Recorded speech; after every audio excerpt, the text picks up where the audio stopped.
Hello, I'm Bob Trubshaw. I'd like to talk to you today about gravestones made from slate from the Charnwood Forest part of West Leicestershire. Many people refer to them as Swidland slate. In a few minutes I'll explain why that's a bit over-specific. And these gravestones are interesting in their own right, and I'll spend quite a bit of this video going into that. But because obviously we know exactly where they are, which graveyard they're in, which village, and they've got a date on them, which means that within probably maximum a couple of years is the date that they were carved. Clearly, it gives us I think, a unique insight into trade routes. The people who are actually carrying these huge, great pieces of stone around. And we don't have a lot of evidence for the 18th century trade routes. We know people were trading. We're doing an awful lot of trading. And we know a lot of market towns and county towns were part of that trade. But looking at the roots can be a little bit more difficult. So stick with me. The first part of this video is going to be really how interesting the gravestones are in their own right. In fact, the very first part is just going to be about the quarrying and so forth. Now, whilst we recognise these slate gravestones, it's actually not the main use of slate, either Charnwood slate or Welsh slate. The main use was always for roofing. It goes back to Roman times, and you can see here a distinctive Charnwood slate roof. It's not quite as level and smooth as a Welsh slate roof, and the slates aren't all the same size. The bigger ones are near the bottom of the roof, the smaller ones at the top of the roof. And once you get your eye in, you'll also realise that the colour is not so blue. It's slightly more greenish, not so purplish. This is a lovely Sunday school built at Presswold, which is just to the east of Loughborough.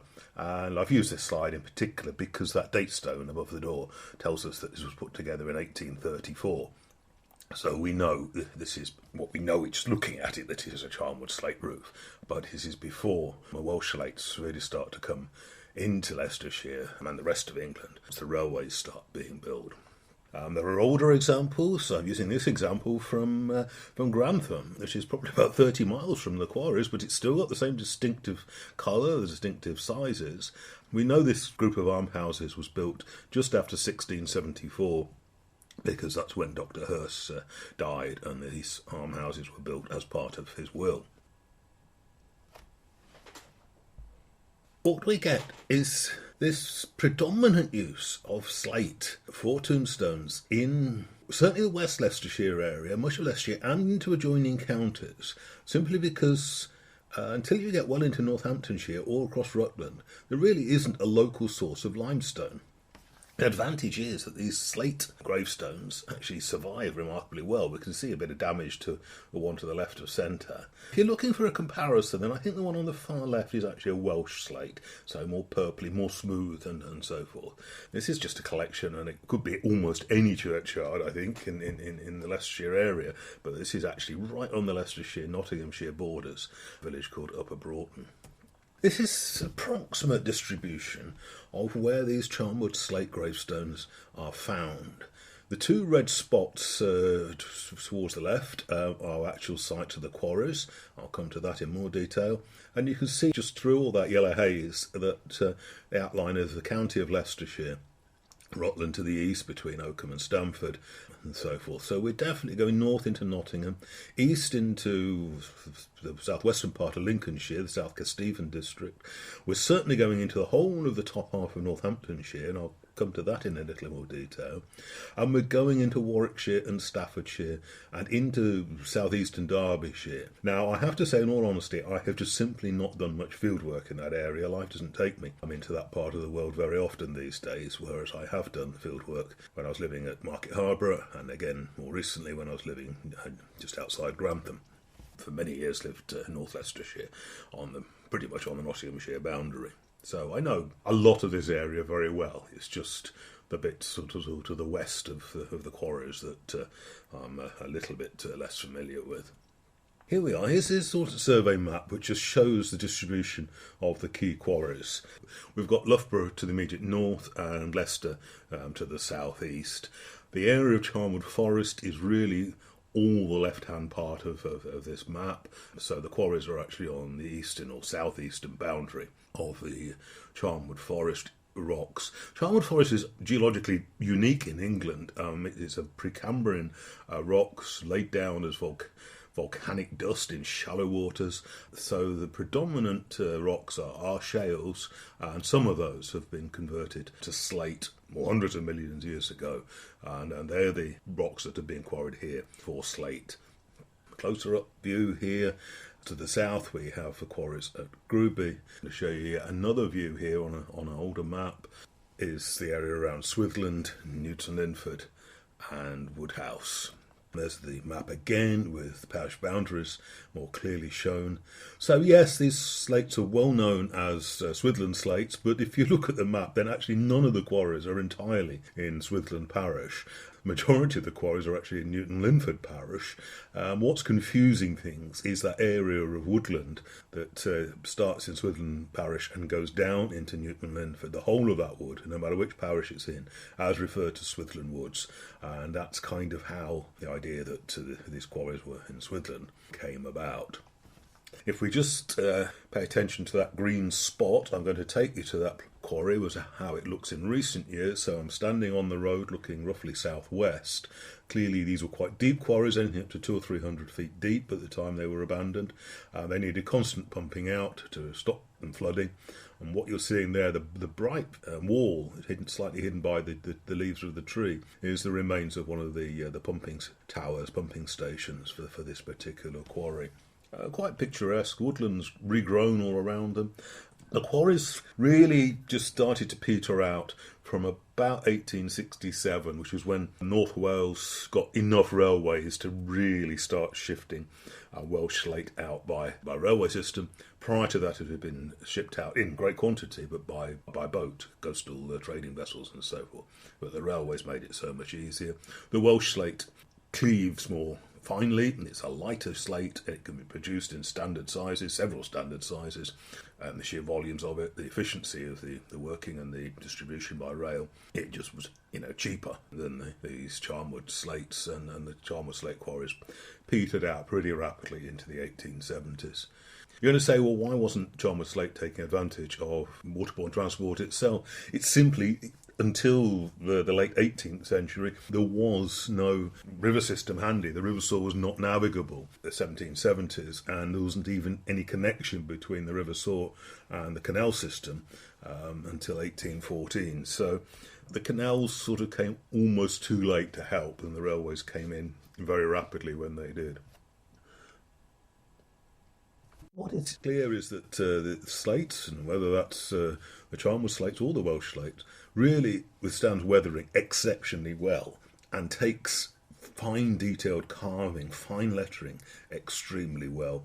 Whereas other stones, until marbles and granites came into use, simply don't weather anything like so well. They may carve quite well if they're limestones, but so here we're looking at the detail of some allegorical angel carved in 1797. A little bit of damage at the top, maybe vandalism, maybe just an accidental impact, but pretty much as it was carved in 1797, or maybe the year afterwards. That would have taken a few weeks to do that work. Almost as good as the day it was carved. And to say, just look at the stipple texture, the fine details, the fine lettering. So the guy who did that was pretty skilled. So when do we start using Charnwood slate for gravestones? Well, it's somewhere around the 1670s, and no surprise that the oldest one that we know of is in the churchyard at Swithland.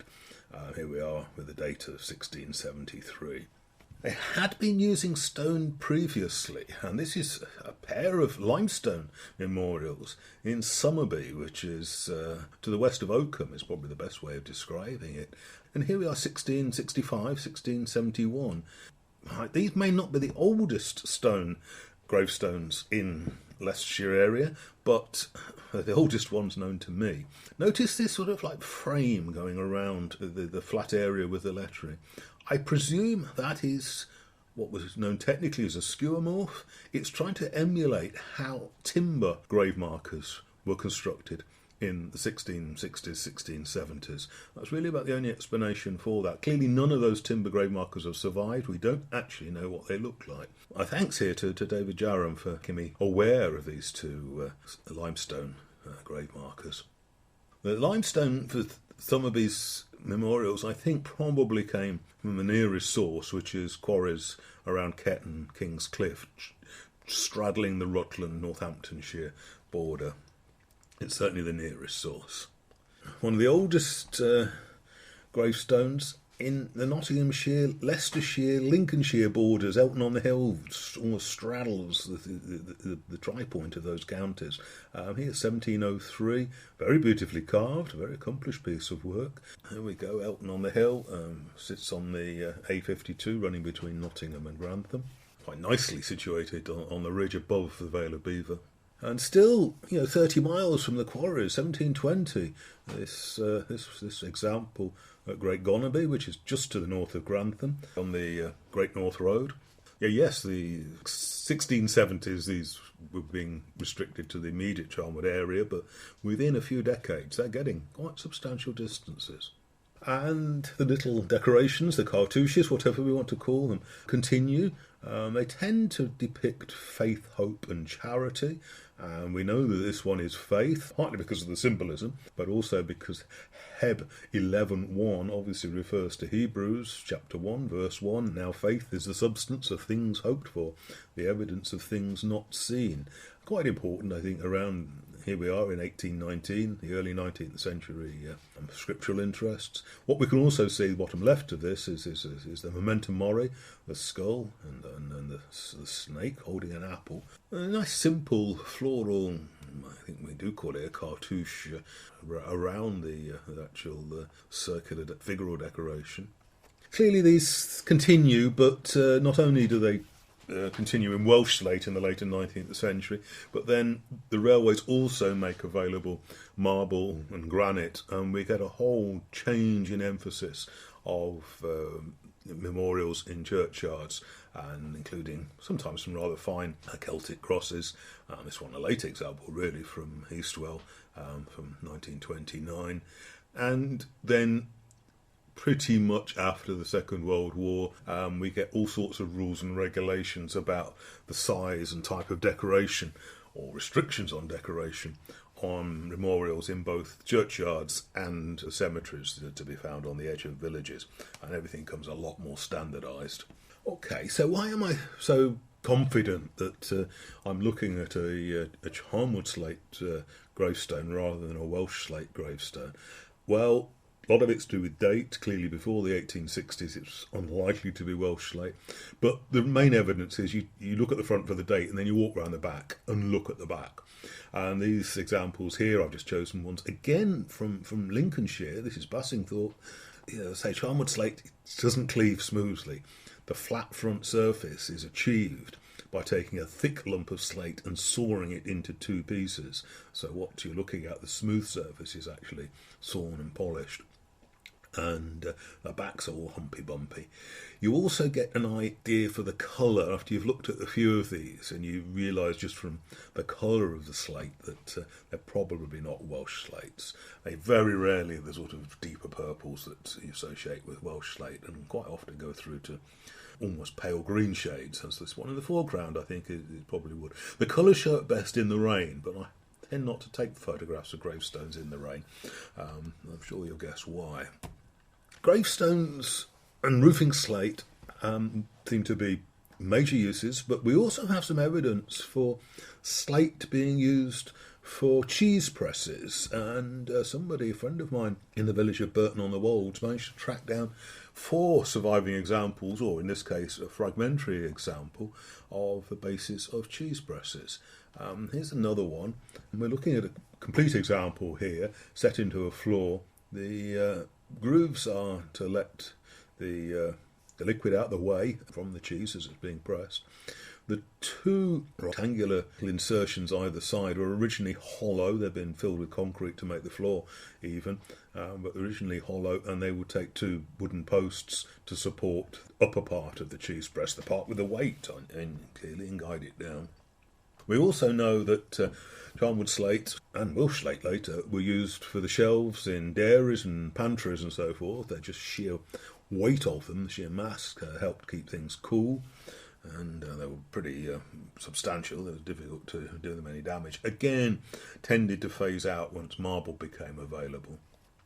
Now, sometimes you can see the bottom of these gravestones quite clearly, not always, because the stone may have sunk into the ground a bit or the grass is rather long and so forth. And when you can see the bottom, it's worth looking to see if they have the name of the person who carved them.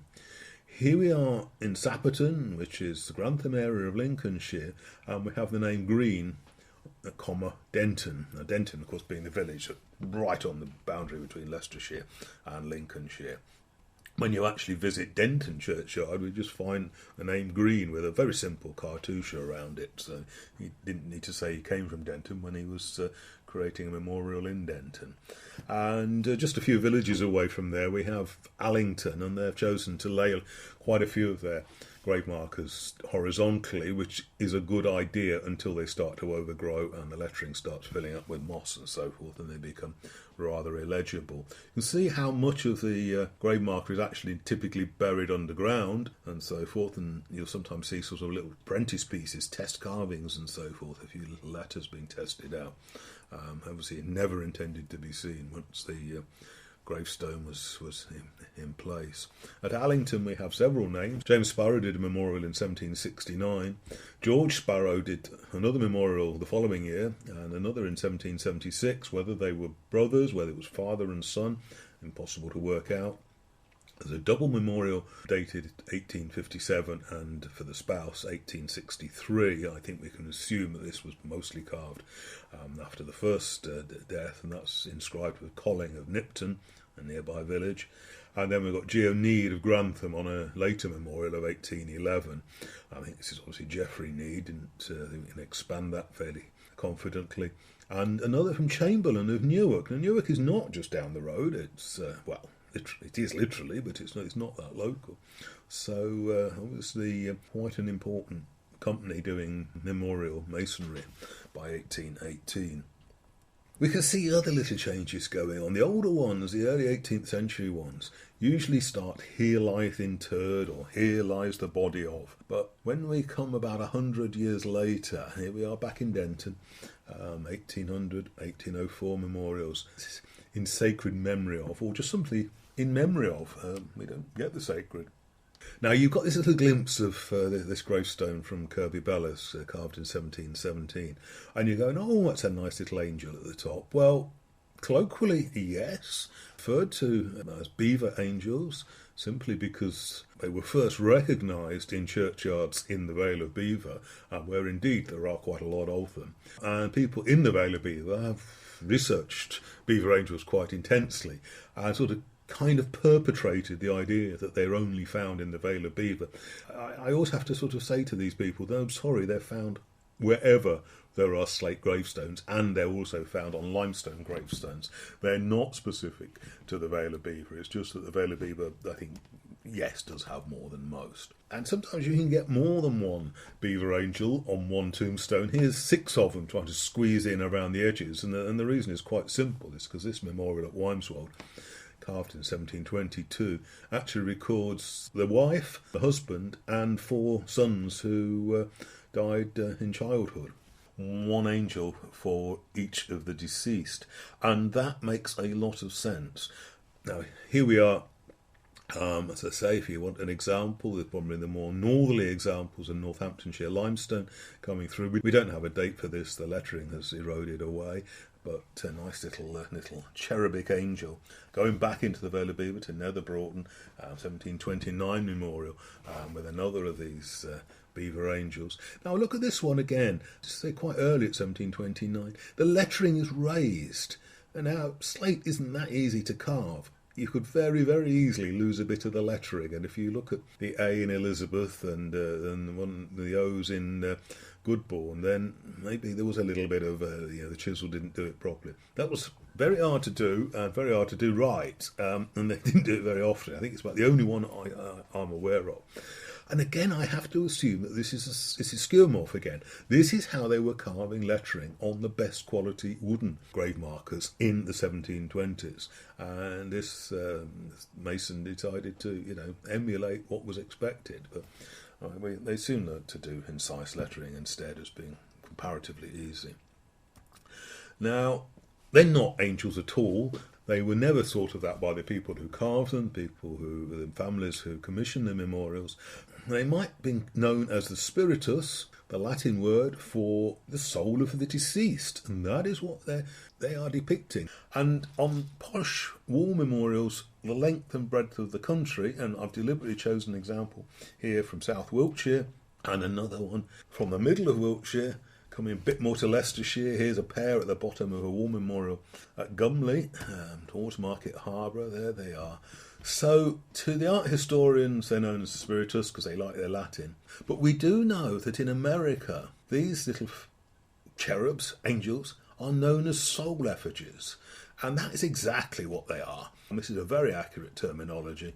We know this phrase would have gone out to the New World possibly in the 17th century, certainly in the 18th and early 19th century.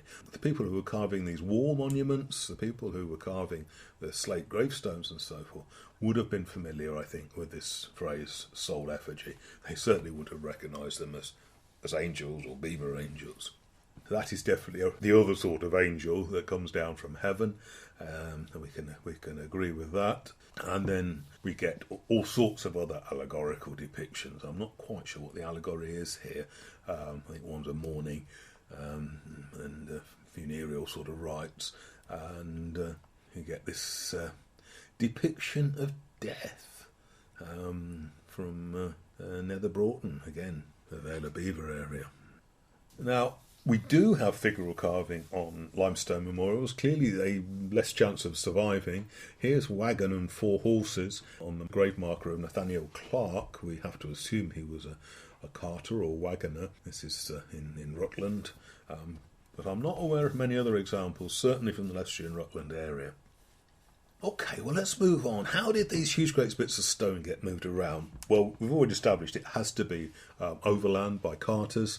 We really just didn't have any waterborne transport around West Leicestershire until the River Soar was made navigable, at least between the Trent and Loughborough in 1778, and a few years later between Loughborough and Leicester. So somewhere throughout this area there were regular carriers, carters. Now, yes, you could have asked them just to take a big piece of slate from wherever it was being quarried, or perhaps a sort of a wholesaler based in Leicester actually seems to fit the evidence better. But my suggestion is that they were actually being taken as a return load.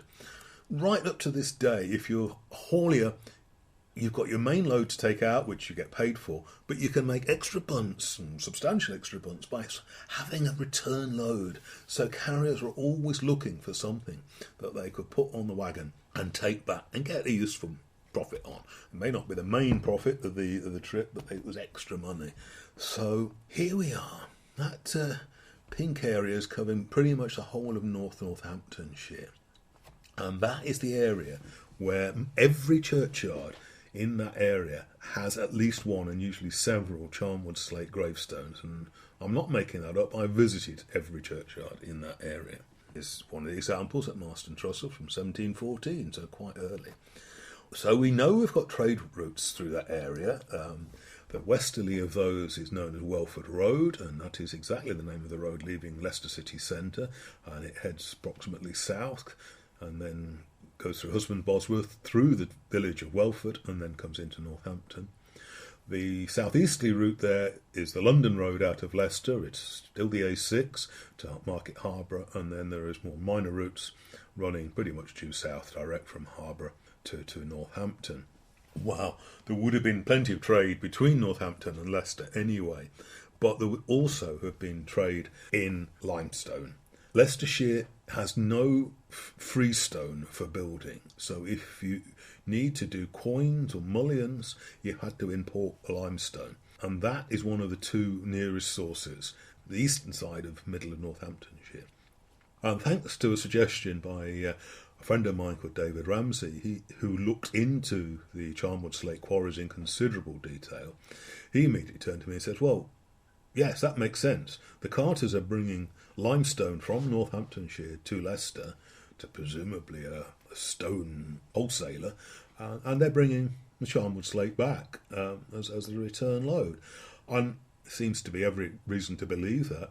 There's no particular concentration of Charnwood slate gravestones close to those two routeways through Northamptonshire. They seem to be distributed fairly equally away from those main roads. So there's some local trading going on as well as just the main carrying.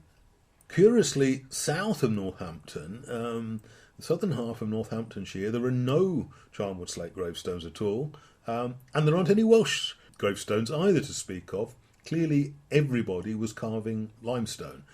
It was the locally available, and if you're used to carving limestone, you'd find slate, whether Charnwood or Welsh slate, a bit of a challenge. So you carried on using limestone. There is another source of limestone, and straddling the Northamptonshire border into Rutland.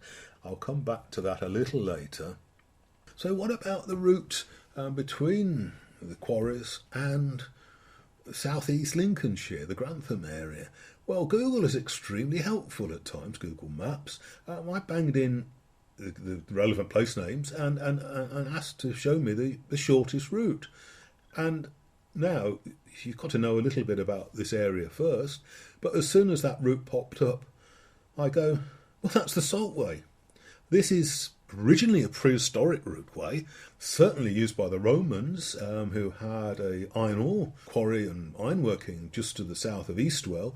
That kink in the middle, just to the south of there, is a village called Godeby Marwood, and that was the site of Iron Age and Roman ironworking and so forth, and again in the 1960s. The bit between Eastwell going southwest towards the A46, which is the Foss Way, going towards the village of Seagrave, as it's mentioned there, but is actually going to Barrow-on-Soar, which Google hasn't shown. That follows quite a conspicuous ridgeway, and the land falls away very sharply to the north towards Old Dolby and Long Clawson. Barrow-on-Soar is the one crossing point which would have been used at, we know it was used by the Romans, we know it was used by the Anglo-Saxons quite clearly. There's a bridge now, of course, but probably a ferry before that. So to get the slate from the western side of the River Soar across onto this Saltway. So immediately my brain is thinking, well, if that's the Saltway, then the salt we know is coming from the east coast around Boston and King's Lynn. I'll show you a map in a moment. So the Charnwood slate is a return load for the salt coming from the east. And we can start to see the Saltway continuing through beyond Grantham as the A52. Now, strictly, the Saltway follows what's now a minor road, Gorse Lane, to the village of Salterton, which is not actually named, where the solid line gives way to the dotted line. There's a bit of missing Roman road, and then it resumes at Cold Harbour. The route that clearly would have been used by the slate traders turns left just outside Crowston Kerrial and follows the route of the modern A607, which was turnpiked all the way between Leicester and Melton and Grantham in 1730. So that is clearly the trade route that was being used. The Saltway, as I say, continuing parallel to the south. And that's the probable route of the Saltway going all the way to the Boston area, where we know there were salt pans around the 18th century and earlier. In fact, the whole of the Holland coastline, wherever the coast was at that time, it's moved in the last 2 centuries. And again towards King's Lynn, but again the River Great Ouse changed its course, and again the salt pans would have been on the previous course of the river. So we know all that's happening. Rather intriguingly, although we know it as the Saltway, in medieval times the principal trade on this route was actually the wool coming out of all the farming in the English Midlands being taken to the east coast ports for transport to the continent. So the salt would have actually been the return load at that time. There have also been a lot of other people using that route in the Middle Ages because they would be on pilgrimage to Walsingham. That, of course, ended in 1530s with the Reformation. So these routes sort of have their own sort of biography, their own evolving history. But at the point I'm looking at things in the 18th century, then it was definitely salt coming from the coast, which would have been needed in quite large quantities in the English Midlands for people making cheese and preserving meats and making sausages and those sort of things, pork pies. They all need They need salt, and that was the most available source. So what is intriguing is that these slate gravestones didn't go all the way back to the east coast. They stopped at Grantham. So there was something at Grantham which could be bought and sold at a profit somewhere around Boston and Wisbech and King's Lynn. In the original version of this video, I suggested that the slate was sold in Grantham to buy iron. However, I couldn't find any evidence to support this. And, well, thankfully, Grantham local historian John Manterfield suggested it's unlikely. Instead, John thinks it was much more likely that the slate was sold to purchase malt. Now, we know that when the Grantham Canal opened in 1797, the main trade was coal from the Erewash quarries to Grantham, and then malt from Grantham to Nottingham. And that makes sense because the soils near Grantham are ideal for growing the type of barley best suited to malting.